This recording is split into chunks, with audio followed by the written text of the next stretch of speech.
Hi, everyone. I am Brian Wade. I am your president of the Feirstein Black Student Union, and I am starting a beautiful interview series where we are talking about BIPOC issues through art. And so I am really, really, really privileged and happy to have, I don't want to fuck your name up. I already called you David. So will you please tell the people how to properly pronounce your name? Yes, David Mendizábal. Beautiful. And I think that's really important that we do, actually, because people will butcher the names and we end up accepting people calling us stuff that we're not. So thank you for that. Thank you. Thank you. Of course. So David, I'm curious, after seeing the show, how did you come to be involved with it? What was like the curatorial or director process? And you not only directed, you also you set designed? Costume designed. Costume designed. Okay, Yeah. got it. So let's talk about all of that. How did you get connected with the performers and writers of the piece and all of that? So I knew Brian Quijada socially through the theater scene as, Latino artists working in New York. I am part of a collective called the Soul Project, and that's mission is to uplift Latina writers. And so Brian was an actor in a show that we produced with the Public Theater. And so we'd been sort of circling around each other at events and wanting to collaborate. And in the pandemic, we did like a couple of Zoom readings of someone else's play. And so finally got to work together on that. And then in 2021, I got a call from Liz Carlson, who at the time was the artistic director at New York Stage and Film that had originally commissioned Brian. And then Brian brought on Nigel, who he had just met, to write Mexodus. So they commissioned Mexodus initially, and that was in 2020. And the idea was write a song a month. And so Brian and Nigel had only met once. They were writing sort of remotely some songs and releasing these YouTube videos, which I had seen a couple in 2020 online, but I had known about it, but wasn't sort of following it that in depth. So when Liz called me in 2021 and she said, hey, this piece has been happening. It's about the Underground Railroad that led south into Mexico. And I was like, wait, what? I didn't know that, I'm from Florida, so I don't know a lot about history. But I didn't know this. And she was like, they're looking for a director to get in a room with them and sort of see what they've made. It was really a concept album at the time. They had 12 songs. There was a story, of course, but they wanted to turn it into a theatrical venture. And so I was invited, as well as our sound designer, Misha Fixel. And we joined for a week. And I knew nothing about looping, which really got them excited because they were like, they knew so much about looping, and they were like, we want someone who can help us communicate and translate this medium into something really theatrical. So I got in there and I was like, looping is kind of boring to watch sometimes because you're sort of stuck at a machine. And that was where Misha was like, well, if I told you we could turn the whole stage into a looping machine and we could untether them from the machine and allow it to have sort of this depth and dimension of staging that would allow you as a director to really think of this as a play, a story in multiple dimension, instead of just, two dudes making music in a concert. And so it was like trying to fuse a kind of concert aesthetic with the narrative sort of theatrical story that we were doing. And so the four of us really came together, and that week, the initial ideas of the show were birthed. And then Brian and Nigel kind of forced me to design it. I am a costume designer also, and I had designed a bunch, but had sort of put it to the side. And when it came time to build our creative team, they were like, they loved my sense of style, and they have such amazing style themselves. And so trying to figure out a sort of visual language that married both 2025 and their cool factor of like two dudes making dope music Mm-hmm. and having to sort of go back to 1851 and sort of find this, in a lot of ways, a visual loop, in the way that music is looping, but a visual loop where, fashion trends always are sort of cycling back. And in a lot of ways, the layers of clothing that we wear have so much history, the history of denim in this country, and so sort of tapping into that. So we talked a lot about that, and they were like, you have to design it. So I was fortunate to be able to do so. And I had a lot of support at all of the theaters that we developed it at to be able to build the show, because none of it is stuff that we could just find off the rack. Yeah, I love that. And what you just said, I've got so many, my brain is like, oh, so many things to talk about. So like, you spoke on being from Florida, and are you you're a product of the public school system down there? I am. I was fortunate. I went to a performing arts magnet program. So I was in a public school, but I was also part of this magnet program, which was kind of like a pre-college theater training. I had some amazing theater teachers and English teachers who were combined. It was sort of like our English and our theater classes combined. So, along with, the sort of basic English lit that we were learning in our high school curriculum, we also learned a ton about, living American playwrights and, Aristotelian structure. And, there was such a conversation going. So while it was a public school, I felt like I had a sort of real intensive training in theater and literature through that. That's beautiful. Yeah, what I'm tapping into, I'm originally from the South as well. Mm-hmm. And so it is interesting. I mean, we find ourselves now, I think this week actually something was passed that officially legally banned CRT, or critical race theory, in schools. But CRT has never been taught in schools. Right. Much less like accurate history. And so the show is doing this really interesting corrective thing of telling people about something that happened that a lot of us don't know about because it was not taught in school. You get to Black History Month and it's just Martin Luther King, Rosa Parks every year. And so I'm wondering how, for you as an artist, directing a piece that is like illuminating about American and Mexican history, what was like your process with like, okay, I have the task of directing this thing that I haven't been told about. And also I'm like, you're going through this 2020, 2021 at the height of that era of Black Lives Matter as well. So what was that process for you, Yeah, I mean, I think it was, you're connecting so many of the threads of what we were sort of juggling with as we were looking at the piece. Brian and Nigel, when they were writing it, they were working with a dramaturg, Tlaloc Rivas, who, really helped them to try and piece together the history because it is an oral history, because there isn't a lot of facts and sort of documentation about it. There was an article that Brian had read in history.com that sort of first, where he first learned about this, the Underground Railroad that led south. And, together they sort of pieced together from like wanted signs and word of mouth and different things, some narratives. And then, we had to take some creative liberties also, right? But I think the most exciting thing, and as you pointed out, was the parallels that I think we kept seeing between 1851 and 2020.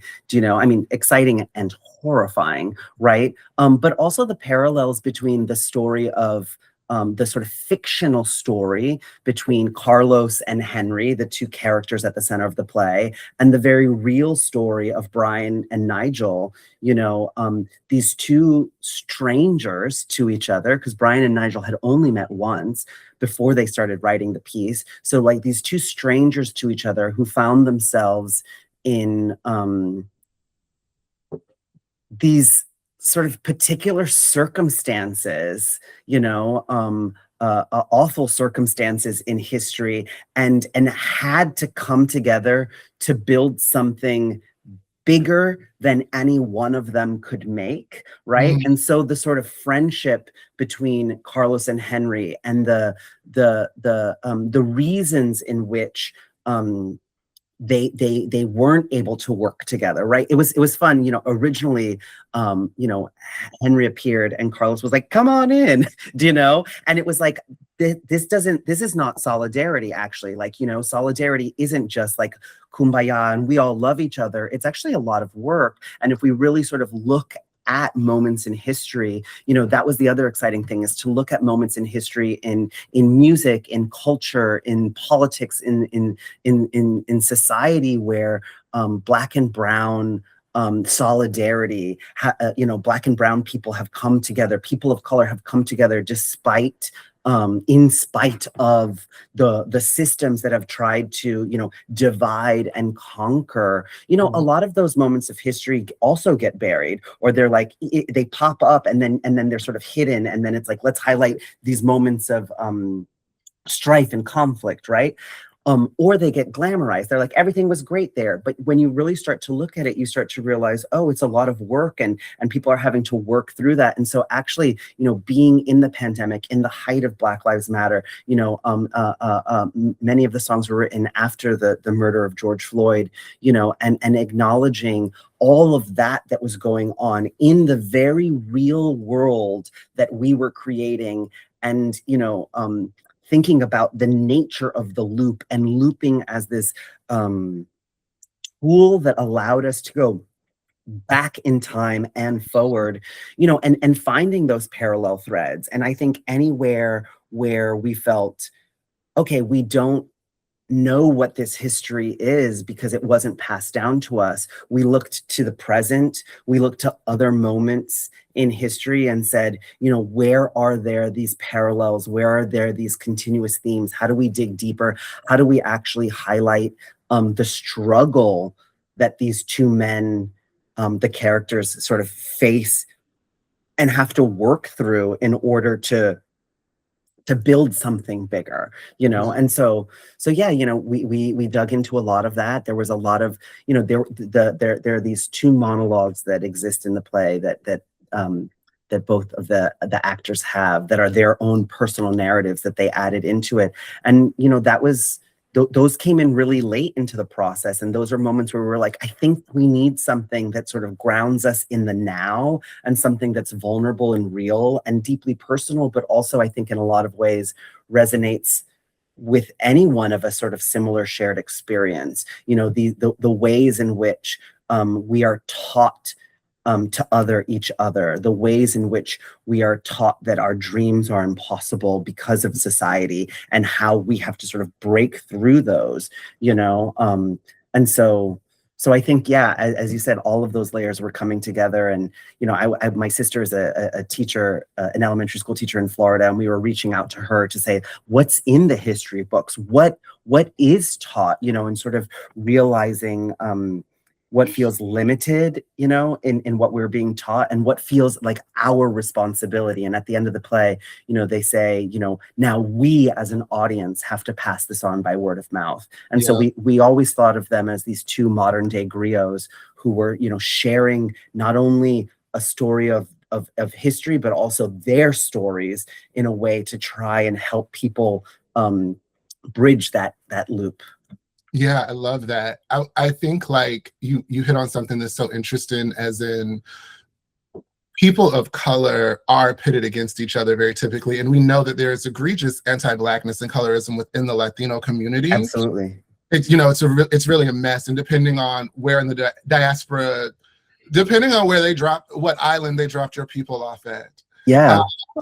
Or the land in which they colonized, there is this delusional thing of, we'll be upwardly mobile by being anti-Black. And so what I like about Mexodus is that you do see this brown man and this Black man, or this Latino man and this, African-American presenting man working through that. Was that a lot of the conversation that you guys were having as well? Like an audit of like, well, in reality, when we're looking at culture, Mexico and like the Latin Americas and stuff is very racist. So was that a consideration in because I know there's like that one piece of let's get into the history of the Underground Railroad went here. But when you talk about the solidarity piece, I'm really curious now, what were those conversations about, like the decolonization of Latinos? Yeah, I mean, I think everything, all of that, obviously, I think at first it was an us against them story, right? It was like us against them, in a lot of, and them being, sort of white supremacy and the sort of powers, these sort of oppressive powers and structures. And what we sort of kept realizing is that it's still centering them and not centering us, right? And also there was a real sort of romanticization at first of like Mexico abolished slavery 30 years before the United States. And then we really had to sort of dig into, but let's examine, and as you said, let's unpack the real nuanced, complicated history of caste systems in Latin America, and phrases like mejor la raza, and to better the race, and sort of assimilation, and sort of, as you said, a kind of upward mobility with a proximity towards whiteness, and it was deeply uncomfortable to have to dig into, but it felt like our responsibility as artists and storytellers not to sort of romanticize or gloss over. There was one moment I remember asking Brian and Nigel, I was like, have you guys ever fought? And they were like, no, they love each other. They love each other so much. I still think they've never fought, and I was like, you should, and they were like, why? And I was like, well, because I think as we were building the story early on, the nature of the conflict remained external. And I think the minute we realized that we needed to look internally at the ways in which, as you said, there is this inherent anti-Blackness that runs rampant in many communities of color, and also, ways in which indentured servitude allowed these rifts between the Black and the Mexicans who were working hand in hand under awful circumstances. But there were these sort of hierarchies and tiers and these things that have been internalized, that throughout history continue to be. And so I think it really felt like a real responsibility to say, hey, if what we want to center is really these two men and the stories of Black and brown people, we have to look at the conflict between us and ourselves, and us and each other. And we know that there are these oppressive powers, and that many of the systems that we've internalized are because of these oppressive powers, and those exist, and that deeply exists in the narrative of the play. The bounty hunters are coming, capitalism is coming, the idea of looking at bodies as object and as money, that is there. Where there's no erasure of that, right? But it is more complicated and messy and more interesting and honest for us to say, let's dig deeper. We know those stories. And I think that was the other thing, for Brian and Nigel, it was like, okay, here we are grappling with a border story, a reverse border story, and a narrative rooted in slavery. And what else can we mine from these stories, right? We have heard and we have seen so many, and we were like, okay, what's the other thing that we haven't talked about? And it's like our shit, and that's kind of scary to say we're going to put our shit out on stage, but it also felt really important to address. I appreciated that part of it, because I do think that there is often this, like, it's us against whitey, and that's true. Yes. Let's be clear, that is true. But I think whiteness as a social construct, it's a mindset. It's almost like a mental virus or a mental illness, and it can infect anybody that becomes white aspirational. Absolutely. And I think we see that, across diaspora, across BIPOC communities. But also the interesting thing about it, and there was an unspoken, and maybe I'm projecting because I'm one of the girls, but there was an unspoken kind of queerness about it as well. I was like, are these what was y'all doing at night? Like what was happening? It didn't really get addressed, but there was, and that could just be by proxy of their friendship and just, I don't think they were accustomed to seeing male intimacy if it's not hypersexual. Yeah, no, it's very funny. Like, there feels like a seedling or a suggestion that there was more underneath the relationship that complicated it and deepened it. Yeah. Did you have anything to do with that? No, actually. When our associate lighting designer, when we were working on Baltimore, came for the first time to watch the designer run, I had him sit next to me, and I turned to him and I said, "This is the gayest straight musical you're ever going to see." And he was watching it, and he looked at me kind of confused, and then he was watching it, and then at one point he turned to me, he was like, "This is really gay." And I was like, "I know," and I say that absolutely lovingly, and as a queer person of color, actually, I feel like the whole time I was like. This is gonna sound wrong, but I feel like the whole time I was like, too gay, this is gay, and not we joked, we were like Brokeback Mexodus, but I think what you actually highlighted is so. I'm sorry, you have to give me a moment. Brokeback Mexodus is crazy to me.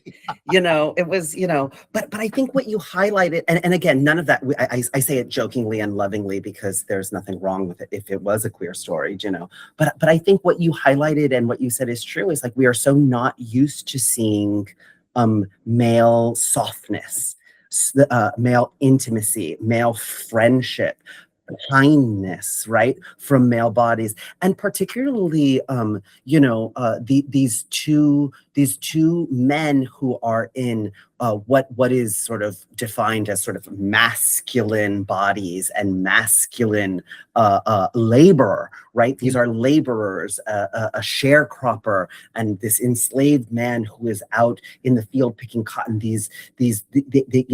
There was a moment early on in the development where, in the play we learn about Henry's backstory and his relationship with the slave master's wife. And one of the early drafts of that song was actually about Henry's sister.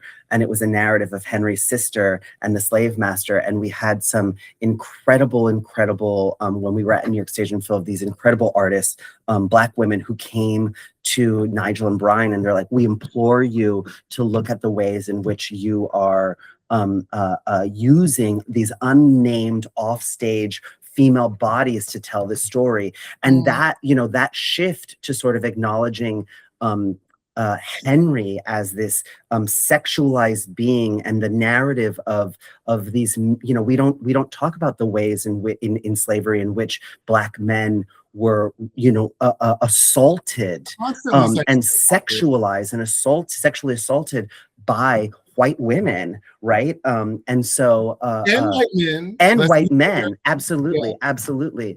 And so I think those were, again, there were so many incredible artists and people who sort of came and kept pointing things to us, saying, dig deeper, look harder, look closer at the narratives you're telling. And as we told the story, it is a love story. We joked as we were building it, we were like, we felt at first it was modeled after Beauty and the Beast. We're like, oh my God, this is like Beauty and the Beast. And, Henry is Belle coming into the Beast's castle, and Carlos is the Beast, who's like, she's going to melt his heart. And so we just kept saying there was that. And then at a moment, we're like, oh my gosh, it's like Wicked. It's like, the two opposing sides, coming together. But I think all of that really highlighted ways in which, we are used to seeing friendships amongst women on stage, but real male friendship, real male bonding, real softness from men, and I really applaud both Nigel and Brian for putting their softness on stage and for bringing their softness to the characters of Carlos and Henry, and not being afraid to sort of shy away from, we are to have it read sort of queer undertones we love it. We're like, see that, is that the narrative that we're telling? No. But are there moments that are there? Absolutely. And we always joke, we're like, in 20 years, some director is going to revive it and be like, I want to tell the story of Mexodus, but through a queer lens and make it the queer story. Do you know? Yeah, I love that. But it's so fascinating because I am being a first year film student. I've had to study the great movies, right? Go to FIA and watch the top 100 movies. And what I have learned, just my observation, is it is very rare that you see a male character be what I would consider the beloved. Absolutely. The individual in which we love this man just because he exists, not because he's a hero, not because he's a provider, not because he's hot, not because or not because he's a villain or an anti-hero, but just because he exists. It doesn't, it's damn near non-existent, actually. The closest that I'm getting to is Pinocchio. Geppetto loved that damn puppet, but it doesn't count because he's not even a real boy. And then the closest thing I think you're going to get is maybe Forrest Gump, but I don't include war stories. Yeah. And he goes to war. So it's interesting. I want to tell you what you all have done, in a sense, outside of highlighting the immigration story and the story of the Underground Railroad. You've done something quietly revolutionary in centering a male character who is cared for and loved, and who gets to and the fact that it's a Black man and a Latino man is beautiful. And it's something that really stood out to me because I've been looking for it and I'm not finding it much of anywhere. Thank you so much. I mean, I thank you so much for saying, I think those were the layers that we were, as we were building the piece and as we were talking about it, and those were the things that we were like, it's not the story that you get to see. And that was the advice everyone gave, is like, what more do we have to mine from these narratives that we haven't seen? And that was the challenge. We really wanted to bring something vulnerable and honest and real. And I think it's a testament to Brian and Nigel and the beautiful spirits that they are, and their fearlessness about being vulnerable, complicated, messy, needy men. Do you know what I mean? On stage. And needy, not in a I'm needy, but in a way of like men who need something, These are very real needs that they have. And you're right. And I love that you said that, because I think neediness is always framed as a negative thing. But when it is a life or death situation, and not even a life or death, men need love, men need affection, men need touch, men tenderness, care. Yeah. And it's, there is a real issue. And I mean, I think really what you guys circled is that there is a real anti-Black misandry that we don't ever talk about. When we think about gender, it is normally from the lens of a white feminist perspective that is going, misogyny bad. And yes, it is. But misandry is also real and exists, and it goes unexamined. And I just think that the show is interesting. And we're coming close to time, and I don't want to take up too much more of your time. But I guess my last question is, ideally, other than just the story, the history lesson, what do you, in your dream world, if you were like, this is what they're going to take from it, what do you want them to take from it? Like audiences. Yeah. I mean, I think in a lot of ways, what all of the things that you're highlighting and all of the things that you're taking away, I think for us, this was, this project was a lifesaver for all of us, in a moment in time where it felt like our entire industry was decimated, in a moment in time where our narratives, our histories are being erased, where our people are being brutalized and snatched off the streets and rounded up in cages and murdered. And for us, it's a piece about sort of, for 90 minutes, can we create a space of pure joy and liberation and a sense of a healing balm for an audience that needs to see something to remind us that we matter, that our histories matter, that our histories are important to uphold, that we have that charge to go out, to walk a little taller, to skip, to smile, to look deeper at each other without suspicion, to see each other. And Nigel always says, solidarity, I don't have to like you, but I have to love you. I have to want to see you thrive. I have to want to see you whole. And I have to want to see you as a full human being, because there is so much in this world that is trying to dehumanize us. And so if for 90 minutes people can see their own humanity and a path forward towards liberation and joy and a sense of healing and fun, like, I think then we've done our job, because that's what we set out to do. I think that you've done your job. You hit the mark, darling. You did that. Thank you.